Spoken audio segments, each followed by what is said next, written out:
नमस्कार, मैं आपके साथ अंजलि चौहान। जनसेतु के खास प्रोग्राम एनएनए यानी नेशनल न्यूज एनालिसिस में आपका स्वागत है। यहाँ हम बात करेंगे उन तमाम खास खबरों की जो आज पूरा दिन चर्चा में रही। तो चलिए शुरुआत करते हैं खास खबरों की। उत्तर प्रदेश विधानसभा चुनावों के नतीजों के बाद अखिलेश यादव और शिवपाल यादव के बीच रार छिड़ी हुई है और इस बीच एमएलसी चुनाव के लिए वोटिंग करने सफाई पहुंचे शिवपाल सिंह यादव के अंदाज बदले बदले नजर आए। बीजेपी में जाने की अटकलों को लेकर सवाल पूछे जाने पर शिवपाल यादव ने मुस्कुराहट के जरिए एक बड़ा संकेत दे दिया। उन्होंने कहा कि इस बारे में जल्द ही नई सूचना आ जाएगी। लोकल बॉडी एमएलसी का चुनाव है, मैंने वोट डाल दिया है। किसके पक्ष में डाल दिया सर? गुप्त मतदान होता है।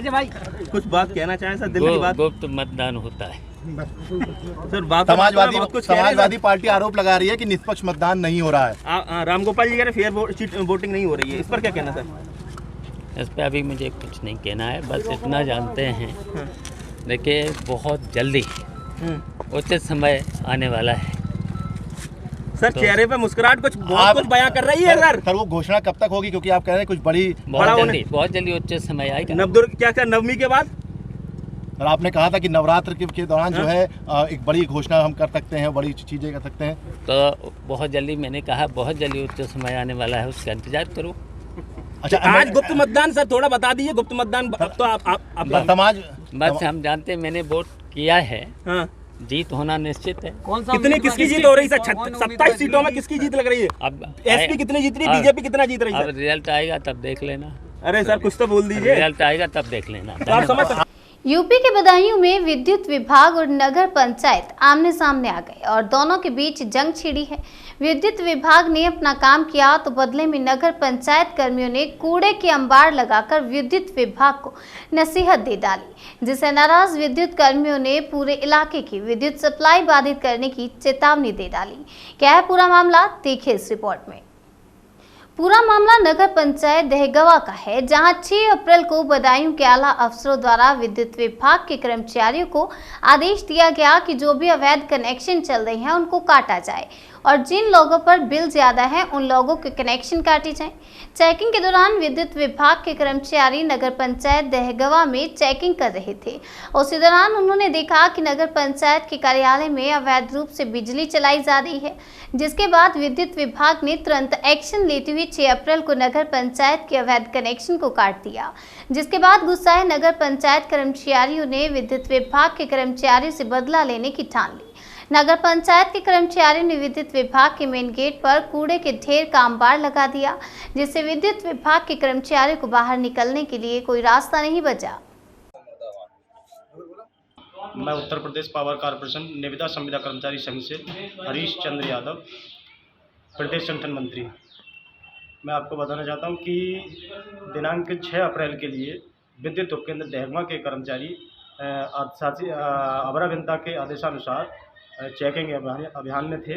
उस समय नगर पालिका में चेकिंग करते समय अवैध कनेक्शन चलते हुए पाया गया, जिसको लेकर के कार्रवाई की गई और वो केबल काट दी गई।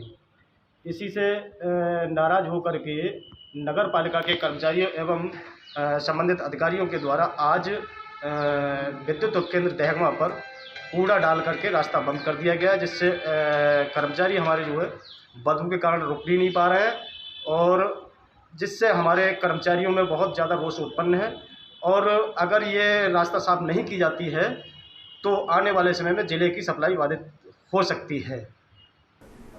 हिमाचल प्रदेश में अपने लिए सियासी जमीन तलाश रही आम आदमी पार्टी को बड़ा झटका लगा।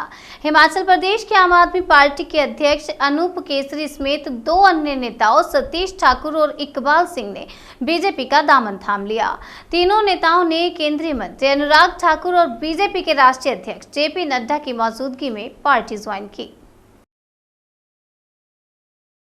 आदरणीय अनूप केसरी जी, जो आम आदमी पार्टी के हिमाचल प्रदेश के अध्यक्ष हैं, माननीय सतीश ठाकुर जी, जो आम आदमी पार्टी के हिमाचल प्रदेश के संगठन महामंत्री हैं, माननीय इकबाल सिंह जी, जो हिमाचल प्रदेश में ऊना विधानसभा के वहाँ के अध्यक्ष हैं, इन सभी ने सैकड़ों कार्यकर्ताओं के साथ भारतीय जनता पार्टी में शामिल हुए हैं। एक तरफ देखिए अरविंद केजरीवाल जी जो अपने आप को आम आदमी पार्टी की बात करते हैं, लेकिन अपने कार्यकर्ता की ही अनदेखी करते हैं। जिन लोगों ने 8 वर्षों से जमीन पर अपना पसीना बहाया, वहां पर पार्टी को खड़ा किया, लेकिन उनको अपने रथ पर भी खड़ा करने का 1 मिनट का समय नहीं दिया। जिन लोगों ने पसीना बहाया पार्टी को बनाने के लिए, उनको चलता किया, बनता किया, दिखे कौन रथ पर? दिल्ली के मुख्यमंत्री, पंजाब के मुख्यमंत्री। और हिमाचली अपना अपमान कभी नहीं सहन करता है, और यही शायद आम आदमी पार्टी के हिमाचल के अध्यक्ष अनूप केसरी जी और महामंत्री सतीश ठाकुर जी, इकबाल जी, सब ने मिलकर ये तय किया है कि हिमाचल के स्वाभिमान के लिए, अपने स्वाभिमान के लिए ये सब लोग भारतीय जनता पार्टी में शामिल हुए। आप देखिए, एक तरफ भारतीय जनता पार्टी जो कार्यकर्ताओं की पार्टी है, वहाँ पर रात के 11:30 बजे के बाद भी भाजपा के राष्ट्रीय अध्यक्ष, जो दुनिया के सबसे बड़े दल के, सबसे बड़े राजनीतिक दल के अध्यक्ष हैं, उन्होंने स्वयं अपना समय देकर सबको पार्टी में शामिल करवाया। दूसरी ओर जिस पार्टी के लिए उन्होंने 8 साल लगाए, जब उसके नेता हिमाचल आए, तो इन्हीं नेताओं को, जो हिमाचल के अध्यक्ष, महामंत्री और बाकी पदाधिकारी हैं, किसी को अपने रथ पर और मंच पर जगह नहीं दी। ये अपमान न केवल इनका था, पूरे हिमाचल प्रदेश का था। और मैं अपनी ओर से, भारतीय जनता पार्टी की ओर से आप सबका बहुत बहुत स्वागत करता हूं और विश्वास दिलाता हूं कि मोदी जी के नेतृत्व में जिस तरह से हमारी सरकार अच्छा काम कर रही है, वहीं पर माननीय JP नड्डा जी के नेतृत्व में भारतीय जनता पार्टी लगातार एक के बाद दूसरा चुनाव जीत रही है। आपके आने से हमारे संगठन को और भी बल मिलेगा और हिमाचल में भी हम और ताकत के साथ एक बार फिर सरकार बनाएंगे। देखिए, कार्यकर्ताओं की अनदेखी और हिमाचल की जनता का अपमान, ये हम बर्दाश्त नहीं कर सकते। पिछले 8 साल से पार्टी के लिए लगे हुए हैं, देर रात एक करके 4 व्यक्तियों से वहाँ संगठन का काम शुरू किया था, 8000 ऑफिशियल पदाधिकारी तक बना दिया था। पिछले 1.5 साल से हम घर में नहीं बैठे, मेरी टीम पिछले 8 साल से, 1.5 साल से तो घर में बैठी नहीं। इतना काम करने के बाद भी अभी जो 6 तारीख को अरविंद जी की और भगवंत मान जी की जो रैली मंडी में रखी गई थी, वहां पर हमारे नेता आए, आम आदमी पार्टी के कार्यकर्ता धूप में खड़े होकर 4-4 घंटे इंतजार करते रहे। किसी से बात करने का, मिलने का उनके पास एक समय नहीं था, 1 मिनट नहीं था। हिमाचल के किसी भी आम आदमी पार्टी के कार्यकर्ता को या पदाधिकारी को ना तो अपने रोड शो में, जो एक जिसमें वो रोड शो कर रहे थे, ट्रक था, उसमें भी या कहीं मंच पे भी कहीं भी जगह नहीं थी। केवल एक दिल्ली के मुख्यमंत्री थे और एक पंजाब के मुख्यमंत्री। इस बात का हिमाचल की जनता ने, हिमाचल के आम आदमी पार्टी के कार्यकर्ताओं ने बहुत बुरा माना है। दिल में दुखी हैं सभी के बार बार फोन आए, सभी जो इस चीज़ को हिमाचल की बेइज्जती के रूप में देख रहे हैं, और जो हिमाचली है वो स्वाभिमानी है। इसलिए इन सभी कार्यकर्ताओं की अनदेखी और किसी भी कार्यकर्ता को कोई भी मान सम्मान नहीं देना, इससे दुखी होकर कार्यकर्ताओं की भावना को देखते हुए हम सभी ने आज बीजेपी के राष्ट्रीय संयोजक आदरणीय JP नड्डा जी, राष्ट्रीय अध्यक्ष JP नड्डा जी और हमारे हिमाचल की आन बान शान भाई अनुराग जी, केंद्रीय मंत्री, इनके नेतृत्व में आज हमने पार्टी ज्वाइन की है। जनपद मैनपुरी के थाना ओछा क्षेत्र के वासियों के खेतों में खड़ी गेहूं की फसल में अज्ञात कारणों से आग लग जाने के कारण सैकड़ों बीघा भूमि पर खड़ी फसल जलकर राख हो गई। ग्रामीणों में आग को बुझाने के लिए काफी प्रयास किया, लेकिन विकराल रूप होने के कारण आग पर काबू नहीं पाया जा सका।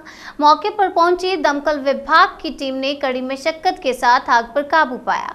घटना की सूचना पाकर मौके पर पहुंचे उपजिलाधिकारी ने मौके पर पहुंचकर किसानों के हुए नुकसान का जायजा लिया, वहीं किसानों को मुआवजा दिलाने की भी बात की। पूरा मामला ओछा थाना क्षेत्र के ग्राम विक्रमपुर अमर सिंह का है। इस गांव के रहने वाले किसानों खेतों में पकी खड़ी गेहूं फसल अचानक अज्ञात कारणों के चलते जलकर राख हो गई। फसल में लगी आग की सूचना पाकर आनन फानन में किसान खेतों में पहुंचे, जिन्होंने आग को बुझाने का काफी प्रयास किया, लेकिन वह आग के विकराल रूप पर काबू नहीं पा सके।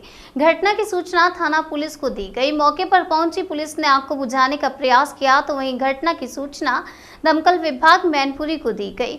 मौके पर पहुंची दमकल विभाग की टीम ने कड़ी मशक्कत के साथ आग पर काबू पाया। तब तक 600 बीघा के लगभग किसानों की भूमि पर खड़ी गेहूं की फसल जलकर खाक हो चुकी थी। हम बात करें किसानों की तो ब्रिजेश कुमार, सतीश, ओमवीर, प्रवीण कुमार यादव, प्रधान हेमू, बलवीर, ओम शरण, राम शरण, ब्रिजमोहन, कमलेश, बेचेलाल, अवनीश, कमलेश, ओमवीर, आदेश, गिरीश, शिवम, सुभाष, विजेंद्र, महेश, चंद्रपाल आदि किसानों को काफी नुकसान हुआ है। खेतों में लगी आग की सूचना पाकर जरूर तहसील में तैनात उपजिलाधिकारी अरुण कुमार ने मौके पर पहुंचकर आग से किसानों के फसल के नुकसान का जायजा लिया, तो वहीं किसानों को मुआवजा दिलाने का भी आश्वासन दिया। सीएफओ यदुनाथ सिंह ने जानकारी देते हुए बताया कि जानकारी मिलते ही विभाग की टीम ने मौके पर पहुंचकर कड़ी मशक्कत के साथ आग पर काबू पा लिया है। आइए बढ़ते हैं अगली खबर की ओर। कांग्रेस नेता राहुल गांधी को राजनीति में दिलचस्पी नहीं है। दिल्ली में आयोजित एक कार्यक्रम को संबोधित करते हुए खुद राहुल गांधी ने ये बात कही।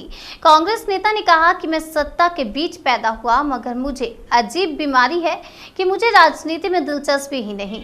उन्होंने आगे कहा कि देश ने मुझे सिर्फ प्यार ही नहीं दिया, बल्कि जिस हिंसा के साथ इस देश ने मुझे मारा पीटा है, मैंने सोचा कि यह क्यों हो रहा है, और जवाब मिला कि देश मुझे सिखाना चाहता है। देश मुझे कह रहा है कि तुम सीखो समझो। And especially if you're searching, see, there are many politicians who are just interested in power. That is the only thing they're searching for. Right? सुबह उठते हैं, कहते हैं भैया सत्ता कैसे मिलेगी, रात तक मतलब वही करते हैं, फिर सो जाते हैं, फिर कहते हैं भैया अगले दिन उठ के कहते हैं सत्ता कैसे मिलेगी हैं। और आज हिंदुस्तान में भरे हुए हैं। अब उसमें मेरी एक प्रॉब्लम आ गई। अजीब सी बात है, मैं सत्ता के बीच में पैदा हुआ, बिल्कुल बीच में, और बड़ी अजीब सी बीमारी है, मुझे उसमें इंटरेस्ट ही नहीं है। अब क्यों? अब मैं आप सच्चाई बोल रहा हूं।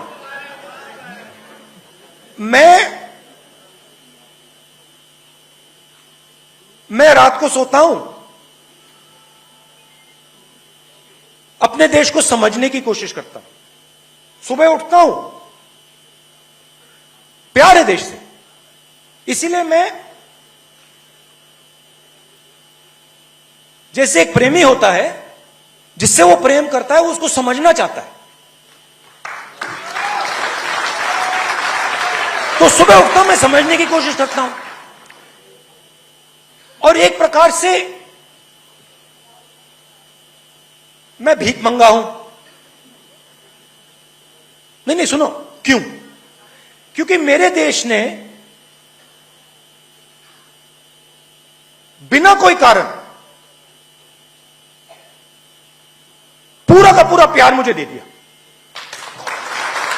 तो मैं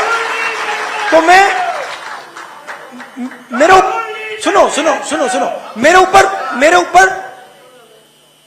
एक डेट है, कर्ज है, और मैं सुबह उठ कर कहता हूं कि ये जो प्यार मेरे देश ने दी मुझे, ये जो इज्जत मेरे देश ने दी, इसको मैं निभाऊं कैसे? अच्छा, देश ने सिर्फ मुझे प्यार नहीं दिया, देश ने मुझे जूते भी मारे।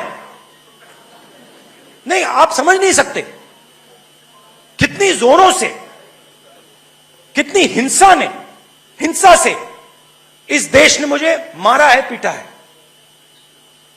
तो मैंने सोचा ये हो क्यों रहा है, और जवाब मिला, देश मुझे सिखाना चाहता है। देश मुझे कह रहा है कि तुम सीखो, तुम समझो, दर्द होए तो कुछ नहीं, सीखो और समझो। आज यूपी में 36 सीटों पर एमएलसी के लिए चुनाव होना था, जिसमें 9 एमएलसी निर्विरोध चुन लिए गए। जिसके बाद आज यूपी में आज 27 सीटों के लिए मतदान किया जा रहा है। कानपुर देहात फतेहपुर विधान परिषद स्थानीय निकाय चुनाव में भाजपा के अविनाश सिंह चौहान और सपा से दिलीप यादव के बीच मतदान हो रहा है। कानपुर देहात में एमएलसी चुनाव में 15 मतदान बूथ बनाए गए हैं, जिनमें जनपद के 10 ब्लॉक, 3 नगर पंचायत, 1 नगर पालिका परिषद, 1 जिला पंचायत कार्यालय में वोट डाले जा रहे हैं। सुबह 8 बजे से मतदाता अपने अपने बूथ में पहुंचकर अपने मताधिकार का प्रयोग कर रहे हैं। भोगनीपुर विधानसभा से विधायक और यूपी सरकार में कैबिनेट मंत्री राकेश सच्चान ने नगर पालिका परिषद पुखराया पहुंचकर अपना वोट डाला। वहीं अकबरपुर रनिया से विधायक और यूपी सरकार में राज्य मंत्री प्रतिभा शुक्ला ने मेथा में अपना वोट डाला। विधान परिषद स्थानीय निकाय चुनाव में सांसद, विधायक, जिला पंचायत सदस्य, प्रधान, बीडीसी सभासद, चेयरमैन सहित जिले में कुल 1553 मतदाता मताधिकार का प्रयोग कर रहे हैं, जिसमें 899 पुरुष मतदाता और 654 महिला मतदाता अपने मताधिकार का प्रयोग कर अपने उम्मीदवार का चयन करेंगे। कानपुर देहात में चुनाव को शांति व निष्पक्ष कराने के लिए अर्धसैनिक बल, पुलिस, पीएससी समेत प्रत्येक बूथ पर 28 सुरक्षा कर्मी तैनात किए गए हैं। कोविड को देखते हुए कोविड नियमों का पालन किया गया और जोनल मजिस्ट्रेट व स्टैटिक मजिस्ट्रेट बनाए गए हैं, जो चुनाव व्यवस्था पर नजर रखे हैं। वहीं जिले की एडीएम सहायक returning officer Garima Singh polling केंद्रों का जायजा ले रही हैं और वहीं वोट डालने के बाद मीडिया से बात करते हुए कैबिनेट मंत्री राकेश सच्चान ने कहा कि भाजपा प्रत्याशी अविनाश सिंह चौहान भारी बहुमत से जीत रहे हैं और उनको 95% वोट मिल रहा है। मंत्री जी, निकाय चुनाव हो रहे हैं, आपने वोट डाला, क्या कहेंगे? इस स्थानीय निकाय चुनाव जो फतेहपुर कानपुर का है, इसमें अविनाश चौहान जो भारतीय जनता पार्टी के उम्मीदवार हैं, उनको पड़े हुए वोटों का 95% वोट मिलने जा रहा है और भारी मतों से वो जीतने जा रहे हैं। विपक्ष की भूमिका में क्या कहेंगे? विपक्ष की कोई भूमिका है, देख तो रहे हैं, पूरा एक तरफा जो है, जो भी वोटर है वो अविनाश चौहान को वोट दे रहा है और अपनी तरफ से कह के दे रहा है कि हम आ रहे हैं, वोट डालने जा रहे हैं। आइए बढ़ते हैं दिल्ली की ओर। देश की राजधानी दिल्ली में शनिवार को सुबह 2 जगह पर भीषण आग लगी। एक घटना आनंद पर्वत इंडस्ट्रियल एरिया की ओर, जबकि दूसरी आग की घटना आजाद मार्केट की है। इस आग के हादसे में 6 दमकल कर्मी भी घायल हुए हैं। इन घायलों को 6 BL कपूर अस्पताल में भर्ती कराया गया और दिल्ली के आनंद पर्वत इंडस्ट्रियल एरिया की एक फैक्ट्री में लगी आग को बुझाने के लिए दमकल की 10 गाड़ियां मौके पर पहुंची। इस दौरान दमकल विभाग के 6 कर्मी घायल हो गए। इसके अलावा दिल्ली के आजाद बाजार इलाके में शनिवार सुबह 5 दुकानों में आग लग गई। इस आग पर काबू पाने के लिए दमकल की कम से कम 20 गाड़ियां मौके पर पहुंची। इस आग को लेकर दमकल विभाग के अधिकारी ने कहा कि आग इलाके की 3 इमारतों में फैली हुई थी और अब उस पर काबू पा लिया गया है। दिल्ली के आजाद मार्केट में लगी आग को काबू में लेकर दिल्ली फायर सर्विस के divisional fire officer Rajendra Atwal ने कहा कि कुछ दुकानों में आग लगी। आग पर दमकल की 20 गाड़ियों की मदद से काबू पा लिया गया है। आग 3 इमारतों में फैली हुई थी। आजाद मार्केट में लगी आग के पीछे की वजह भी सामने आई है। अग्निशमन अभियान के दौरान सिलेंडर फटने से 5 लोग मामूली रूप से घायल हो गए हैं।